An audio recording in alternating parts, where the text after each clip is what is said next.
I started my professional career as concert pianist. However, my interest in art, design, and architecture resulted in a colorful creative journey spanning 22 years to date. Having created 18 homes for myself in 9 cities across 3 countries, I feel most at home in Italy. It is here that I resonate with the people, the culture, and the artistic history. It is as though there is music and art pulsing from the streets, the buildings, and the land itself. Italians understand an individual who practices different creative skills and encourage expression in multiple mediums. Living in Tuscany, home of Dante, Leonardo da Vinci, and Michelangelo, I find inspiration in abundance. Being creative has new meaning here, and I thrive on the pure potential of every moment. The parable of the judgment of King Solomon has resonated with me for many years, and I sketched it numerous times. Ultimately, I taught myself to paint in large format by creating my very own interpretation of the judgment of the Peter Paul Rubens. Having been driven by ambition and living in the fast lane for many years, I ended up burnt out, off balance, and ill from constant global travel and stress. I came to realize that I was playing out my own personal drama, parallel to the judgment of King Solomon. In my drama, I was ruled by my sub-personalities, those who had shaped my character from childhood. Each sub-personality was so occupied with their own agenda that the baby, my true creative self, was at risk of dying. So I took a hard and honest look at myself. I was determined to face my shadows and heal myself. This led me to compose my very own judgment of King Solomon, in which all the characters are parts of myself, my various actors and sub-personalities. I named the painting Awakening. Awakening because I chose to wake from the illusion that I had subscribed to for most of my life. It was a very difficult process and took a lot from me, both physically and emotionally. The 3x4 meter size was a challenge, and working up close was very difficult. From the outset, I encountered resistance, and some characters were more difficult to execute than others. As I painted, buried emotions and memories rose to the surface. In the end, what had started out as an interesting creative idea became a healing process of exorcism. First, there is the king. He represents my inner self that knows what is right and what is wise.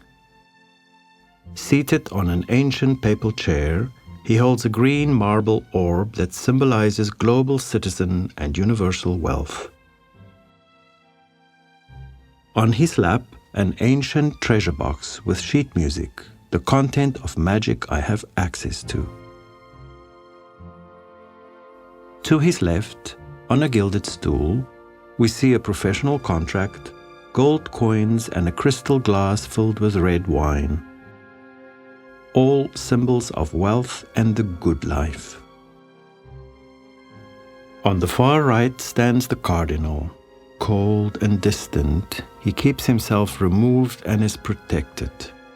The white gloves support his reluctance to be affectionate. He hides behind the costume of dogma. Fully aware of what is playing out around him, he stares into the distance and remains disengaged. He is a man of the church that lives in denial. He is the father figure in me. To his right, we see the delusional nun, out of place, inappropriate, and escaping from reality. She represents the mother figure in me. Full of contradiction and irony, she too hides behind the costume of faith, But unlike the cardinal, she fails to conceal her secrets. Clasping the scarlet curtain, we see the legal counsel. As an educated scholar, he holds vast knowledge. He knows everything. Hiding behind the curtain, he truly does not want to be part of the scene. On the left, the raging mother represents envy, greed, and anger. She wants it all, even that which does not belong to her. She embodies those who have been jealous of me, and those who took what was mine and made it theirs. She also symbolizes the me who has taken from myself. On the floor, her dead baby. While center stage, he is not seen by anyone and is entirely forgotten. His own mother, lost in her greed, failed to keep him safe. This dead baby represents lost childhood and forgotten youth. The Roman soldier represents the part of me that will do whatever it takes to be fair and to maintain balance. He does not engage in emotion and serves his king, no matter what. In the background, we see vanity, self-involved, obsessed with beauty and luxury. He has turned his back on the scene while keeping a watchful eye in the mirror. He faces palatial windows but is trapped. Trapped because he knows the sun may crack his powdered face and expose the truth. Under the gilded stool, my beloved Sophie with her favorite ball. She is somewhat shy and is seeking shelter from it all. She represents vulnerability, shyness, and neediness. Playful at heart, she has no choice but to put herself on hold. The cheetah and tiger pillows are symbols of my African roots and are also protectors of all. Cheetahs are fierce, focused, and fast. Tigers are rare and strong. Smaller symbols such as the royal coach, the star, my brand logo, and scattered coins represent a life driven by ambition. The ruby ring, worn by every character, signifies nobility, purity, and passion. The vibrant cobalt blue of the background and the king's garments signifies strength and endurance. The grand staircase represents my curiosity to climb higher and higher, to conquer unknown territory and to learn.